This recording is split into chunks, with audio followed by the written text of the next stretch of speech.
Но тук е тема, която е многократно коментирана и в началото на мандата, ако трябва да бъда честен, много малко хора, които преминаваха от тук, знаеха, че изобщо има такова с графити, тъй като зоната бе обрасла с едни големи храсти, които бяха по над 2 метра и изобщо не се виждаше нищо. С премахването им и оформянето на пространството като цветна градинка се оказа, че фреската е в много лошо състояние. Тогава започнахме да мислим по начин, по който да я възстановим.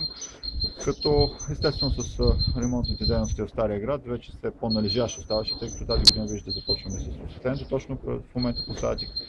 стълбовете отпред и е много добре, че точно и сега заедно паралелно с това в пролета вече имаме концепция как ще се възстанови фреската, като община Пловдив делегира права на господин Динков, който организира, намери контакти с пловдивските художници, калкулираха го, стойностиха го. За нас беше просто, така, то не е просто, но за нас беше удоволствие да при тази свършена работа да предоставим сумата от 10 000 лева на Градска художествена галерия, с която да извършат и